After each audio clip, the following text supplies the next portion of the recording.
Buenos días, mi nombre es Ana de la Rosa, soy estudiante de la maestría en docencia superior de la Universidad de Panamá. El día de hoy hablaremos de principios de la didáctica y métodos de enseñanza. Como vimos en el módulo anterior, el proceso de enseñanza-aprendizaje es el objeto de la didáctica y la misma se debe adaptar a la sociedad y a la situación en que vivimos. Esta situación es la situación del coronavirus. Por ejemplo, aquí vemos una joven estudiante con su mascarilla, identificándonos con esta realidad que ha realizado cambios en nuestra educación. Pero, ¿qué son estos principios? ¿Cuál es su finalidad y de dónde provienen? Según el diccionario de la Real Academia, los principios son las primeras proposiciones o verdades fundamentales en donde se empiezan a estudiar las ciencias o las artes. En el caso de la didáctica, que es la ciencia y el arte de la enseñanza, los principios vienen a ser las referencias para comprender las bases que propone la nueva metodología didáctica. Es decir, son una guía para cualquier método, metodología técnica o estrategia que vayamos a implementar en el proceso de enseñanza-aprendizaje para que sea transformador y formativo y llegar a optimizarlo, lo que sería la finalidad de estos principios. Respondiendo a la pregunta de dónde provienen las ideas que marcan estos principios, la respuesta sería que provienen de las teorías y de los modelos de la didáctica que repasamos en el módulo anterior. Las teorías que tenemos aquí enmarcadas en el recuadro morado y los modelos que están enmarcados en el recuadro azul. Pero en modo de resumen, estos principios nos ayudan a responder la pregunta ¿cómo debemos enseñar? Y lo iremos descubriendo en el desarrollo de esta charla. En esta diapositiva podemos observar los principios de acción de la metodología didáctica en la columna de la derecha, con sus propósitos en la columna de la izquierda. Y a continuación les estaré hablando acerca de 3 de estos principios. El primero, el principio de individualización o personalización. Segundo, el principio de socialización. Y tercero, el principio de autonomía, también conocido como el principio de actividad.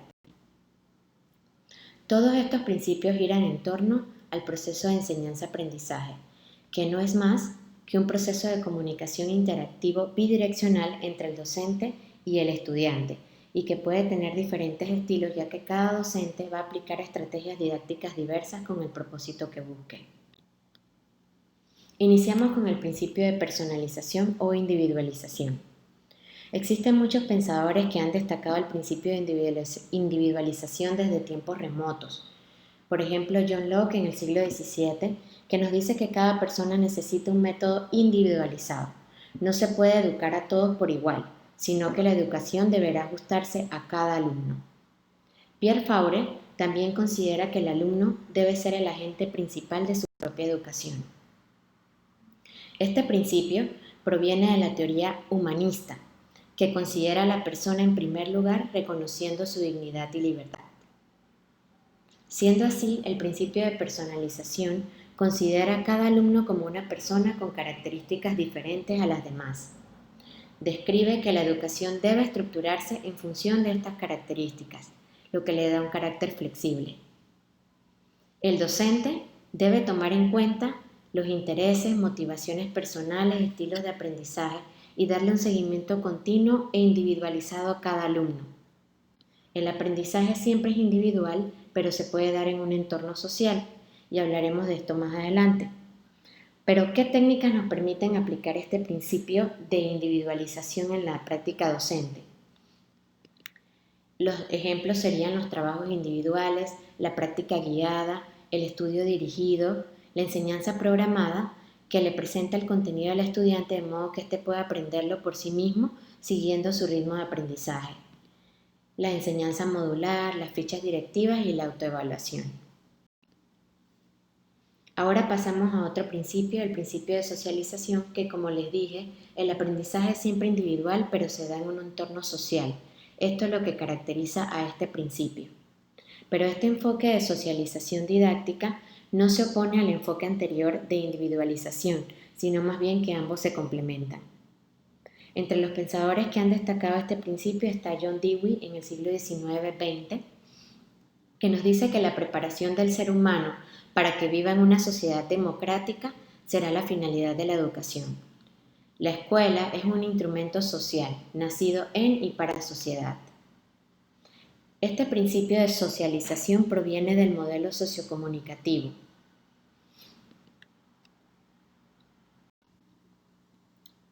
que nos describe la práctica docente que se basa en una comunicación abierta que propicia el intercambio interactivo formativo entre el profesor y estudiante. Además, el docente debe promover las acciones pertinentes para crear un clima de aula empático y colaborativo propicio para el aprendizaje. Debe tomar en cuenta la dimensión social del ser humano, capacitando al educando para que se integre de forma activa y comprometida con la sociedad que vive. El aprendizaje se hace más eficaz si se realiza en grupo. También cabe destacar que el desarrollo de esta era sociocomunicativa adquiere importancia en la era digital y en el momento en que vivimos, ya que las TIC en esta crisis han facilitado la interacción y la comunicación entre el estudiante y el profesor, entre los mismos grupos de docentes y entre los grupos de estudiantes. ¿Cómo aplicar este principio? Mediante técnicas de socialización como son la dinámica de grupos, el método de proyectos, los proyectos de investigación en grupos, los foros de discusión en las plataformas, debates, simposio, mesa redonda, la técnica Phillips 66, el role-playing o la dramatización y el torbellino de... Pasamos al principio de actividad.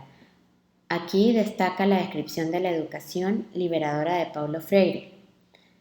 Él nos dice que el método educativo es el diálogo, en donde se plantean situaciones problematizadoras. Desde ellas, juntos, tanto el educador como el educando, en un auténtico quehacer humano, irán logrando la transformación. Este principio proviene del modelo activista o el modelo activo situado, en el que el alumno recupera su papel creativo y transformador, protagonista de su proyecto y realidad de vida. El principio de actividad nos habla de que la educación se apoya en la actividad personal del alumno, y esta actividad se da como parte del interés y motivación del mismo, y promueve finalmente la autonomía, el aprendizaje activo y de naturaleza formativa, lo que conocemos como learning by doing o el aprendizaje mientras se hace. Este principio de actividad se considera un requisito indispensable para la eficacia del proceso de enseñanza-aprendizaje, ya que nadie se educa, aprende o perfecciona por otra persona, sino por uno mismo.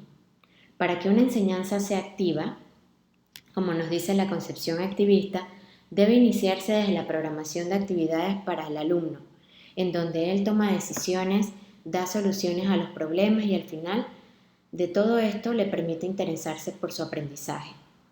Algunas técnicas de actividad son los talleres, los experimentos en clase, los estudios de casos, discusión y debate, utilización de documentación como en el análisis de un artículo y la observación directa. Ahora hablemos de las técnicas y métodos que se derivan de los principios que en conjunto representan la metodología de la enseñanza y abarca diferentes conceptos que iremos definiéndolos en las siguientes diapositivas. Metodología es el estudio tratado de los métodos de enseñanza. En la didáctica es el conjunto de métodos y técnicas que llevan a alcanzar los fines del acto didáctico. Sabiendo que la metodología incluye tanto métodos como técnicas, vamos a definir cada uno. El método viene del latín métodos, que viene del griego meta, que significa meta, y odos, que significa camino. Es un camino para llegar a un fin o una meta. En la didáctica se define como el conjunto de técnicas lógicamente desarrolladas para dirigir el aprendizaje a determinados objetivos. La técnica viene del griego técnicos, que significa conjunto de procesos de un arte. Simplificado, quiere decir cómo hacer algo. Es la manera de utilizar los recursos didácticos para hacer efectivo el proceso de enseñanza-aprendizaje. El método nos indica el camino y la técnica nos indica cómo recorrerlo. Hay un término que abarca más que el método, que son las estrategias de enseñanza, y se define como la disposición de todos los procedimientos de enseñanza, métodos, técnicas, formas de motivación, maneras y momentos de usar los recursos didácticos, así como las etapas del desarrollo de las tareas. vendría siendo en resumen el plan de acción didáctica, que Medina y Domínguez describen como la actuación secuenciada y consciente del docente, guiada por uno o más principios didácticos, cuya finalidad es la optimización del proceso de enseñanza-aprendizaje. Algunos ejemplos del método son el método de trabajo individual, colectivo, mixto, métodos analíticos, sintéticos, métodos de enseñanza individualizada, métodos de enseñanza socializada, métodos inductivos y deductivos. Existe un mundo de técnicas que ya habíamos descrito en la primera parte de la charla eh, acerca de las aplicaciones que tienen los principios. Para citar algunos ejemplos, la enseñanza programada, el torbellino de ideas o el estudio de casos. En la práctica no siempre resulta fácil delimitar claramente las fronteras que separan las estrategias docentes de los métodos de enseñanza. Sin embargo, los métodos tienen un carácter práctico y operativo, mientras que las estrategias tienen un carácter más global y de coordinación de acciones a mediano y a largo plazo. ¿Por qué los docentes deben conocer, aplicar y reflexionar sobre los métodos de enseñanza y el modo de interaccionar con sus estudiantes?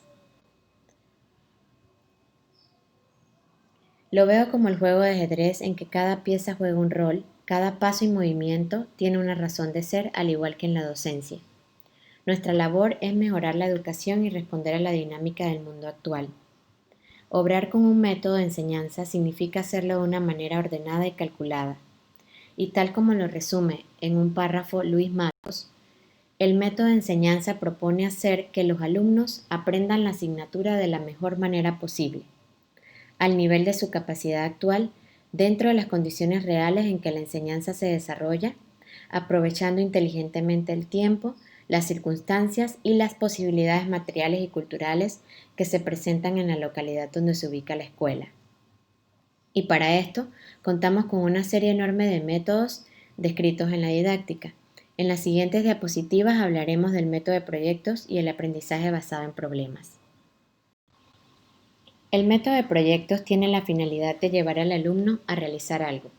Conecta el aprendizaje con los intereses y motivaciones de los estudiantes.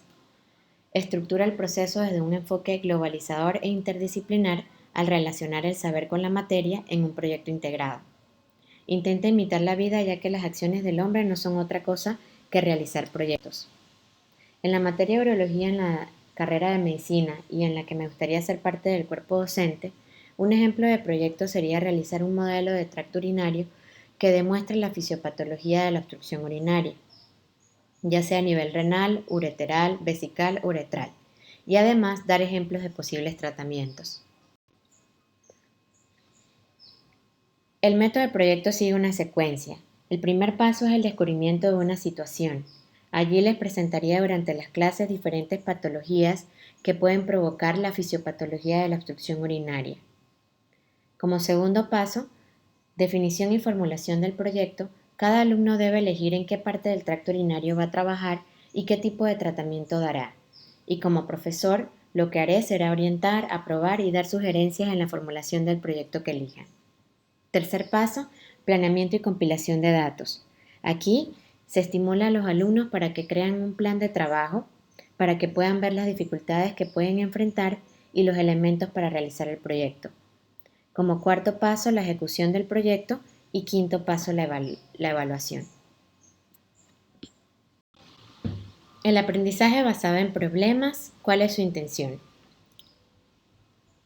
Este tipo de método es un método de trabajo activo centrado en el aprendizaje, en la investigación y la reflexión.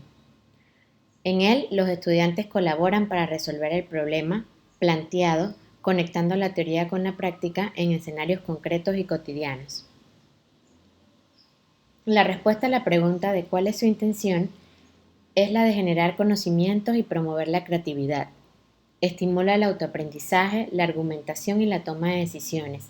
Favorece el desarrollo de las habilidades interpersonales y de trabajo en equipo. Concluyendo, es importante comprender los principios de la metodología didáctica, ya que responden a la pregunta que nos hicimos durante la charla, ¿cómo podemos enseñar? Estos principios nos orientan y dan directrices para que la aplicación de diversas estrategias en nuestra futura práctica haga que el proceso de enseñanza-aprendizaje sea más efectivo. Y todo este conocimiento nos va a permitir adaptar nuestro rol de mediadores y facilitadores a la diversidad de estudiantes, e identificarlos como los protagonistas y responsables de la construcción de su aprendizaje hasta lograr la autonomía y sentido crítico esperados. Nos corresponde inyectarnos una dosis de compromiso y entusiasmo en conocer los métodos de enseñanza y el propósito de los mismos, en qué momento, dónde y cuándo aplicarlos y dar lo mejor de nosotros como futuros docentes.